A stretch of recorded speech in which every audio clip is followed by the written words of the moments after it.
सभी को सीताराम। यहाँ पे भगवान सत्यनारायण साधु वैश्य की परीक्षा ले रहे हैं। आप लोग जरूर सुनिएगा। जय श्री राम। इस प्रकार साधु नामक वैश्य मंगल स्मरण करके और ब्राह्मण को दक्षिणा आदि देकर अपने घर चल दिया। अभी वह कुछ ही दूर चला था कि भगवान सत्यनारायण ने साधु वैश्य को मनोवृत्ति जानने के उद्देश्य से दंडी का वेश धारण करके उससे पूछा, हे वैश्य, तेरी नाव में क्या है?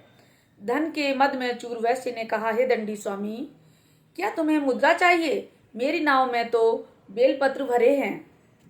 वैश्य के ऐसे कठिन वचन सुनकर दंडी वेशधारी भगवान सत्यनारायण ने कहा, हे वैश्य, तुम्हारा कहना सत्य हो।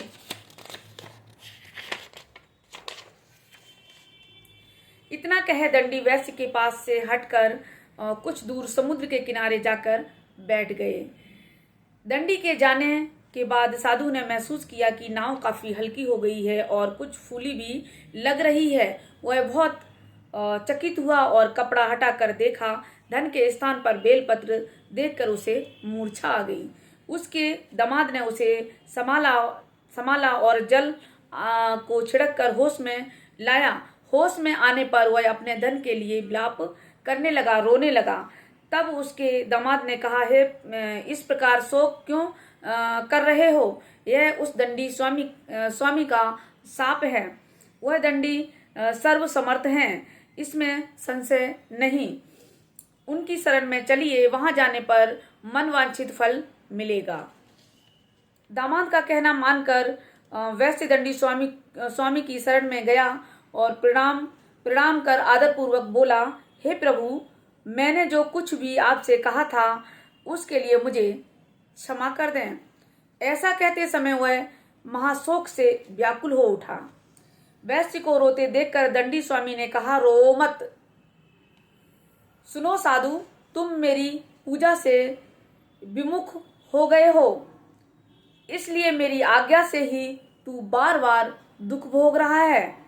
अब वैश्य को सारी बात समझ में आ गई। वह विनती करते हुए बोला, हे प्रभु, आपकी माया को ब्रह्मा भी नहीं समझ सके, फिर मैं भला आपकी लीला को कैसे समझ सकता हूँ?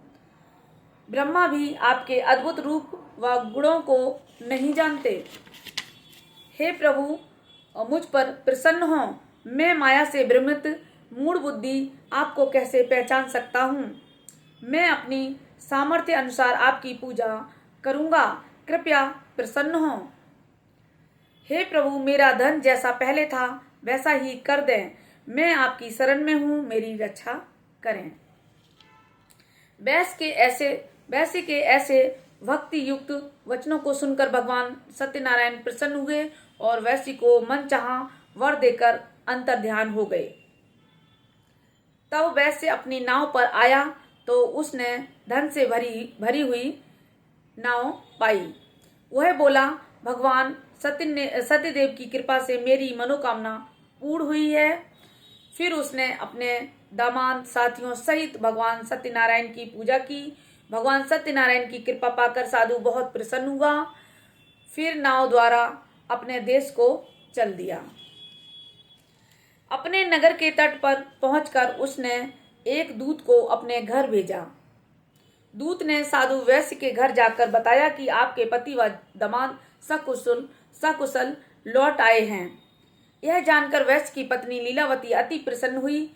उस समय वह अपनी पुत्री के साथ भगवान सत्यनारायण की कथा व पूजन कर रही थी। कथा समाप्त कर उसने प्रसाद ग्रहण किया और अपनी पुत्री से बोली, बेटी, मैं जाकर तेरे पिता को देखती हूँ, तू प्रसाद ग्रहण करके आ जाना। यह कहकर वह चली गई।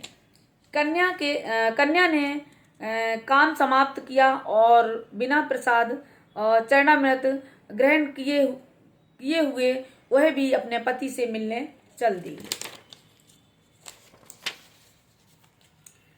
प्रसाद ग्रहण ना करके वह पति के पास पहुंची। इस प्रकार प्रसाद का अपमान करते देख भगवान सत्यदेव रुष्ट हो गए। उन्होंने उसके पति तथा धन से भरी नाव को जल में डुबो दिया। यह देखकर कन्या को बड़ा दुख हुआ और वह चक्कर खाकर भूमि पर गिर पड़ी। नाव को डूबते तथा कन्या को मूर्छित देखकर साधु को बड़ा आश्चर्य हुआ। मल्लाह भी अचरज करने लगे। लीलावती बेटी की ऐसी हालत देखकर बड़ी व्याकुल हुई और अपने पति से बोली, हे स्वामी, नाव सहित दामाद कहाँ और कैसे गायब हो गए? मुझे तो लगता है कि यह अवश्य ही किसी देवता का कोप है। आखिर भगवान सत्यनारायण की लीला को कौन समझ सका? यह कहकर वह पुत्री के साथ विलाप करने लगी। उसकी पुत्री ने कहा कि वह भी अपने पति के वियोग में यहीं जल समाधि ले लेगी। यह देखकर वैश्य बहुत दुखी हुआ। उसे समझते देखकर कहने लगी कि उसे समझते देर नहीं लगी कि यह सब भगवान सत्य देव की कुपित हो जाने के कारण ही हुआ है। पुत्री या पत्नी से अवश्य ही कोई भूल हुई है। आखिर उनकी माया को कौन समझ सका है? मैं स्वयं उनकी माया से मोहित हूँ। उसने उन्हें अपने पास बुलाकर अपनी शंका व्यक्त की और बोला, मैं विधि विधान से भगवान सत्यनारायण का पूजन करूंगा। वे मेरी पुत्री को क्षमा करें। वह बार बार भगवान से क्षमा याचना करने लगा तो भगवान सत्यदेव उस पर प्रसन्न हो गए। तभी भविष्यवाणी हुई, हे साधु, तेरी पुत्री मेरा प्रसाद छोड़कर अपने पति को देखने आई थी। इसी कारण इसका पति नौका सहित अदृश्य हो गया। यदि यह घर जाकर प्रसाद ग्रहण करके आए तो इसका पति इसे अवश्य ही मिल जाएगा। इसमें कोई संशय नहीं है। वैश्य की पुत्री ने भी यही भविष्यवाणी सुनी।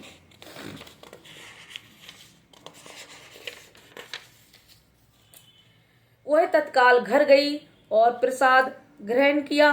जब कन्या लौटकर आई तो उसका पति सही सलामत वहां उपस्थित था। यह देखकर वह बहुत प्रसन्न हुई और पिता से बोली, हे पिताजी, अब घर को चलिए, अब क्या देर है। हे बेटी, हमें भगवान सत्यदेव का पूजन करना है। यह कहकर साधु ने सबके साथ मिलकर भगवान सत्यनारायण की कथा व पूजन किया।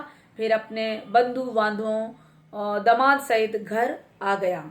उस दिन के बाद से वह प्रत्येक पूर्णिमा व संक्रांति को भगवान सत्यनारायण का पूजन करते हुए अनेक सुख भोगता हुआ अंत में भगवान सत्यनारायण के वैकुंठ लोक को चला गया, जो देवताओं के लिए भी दुर्लभ है तथा जहाँ सत रज तम तीनों गुण अप्रभावी रहते हैं। बोलो सत्यनारायण भगवान की जय।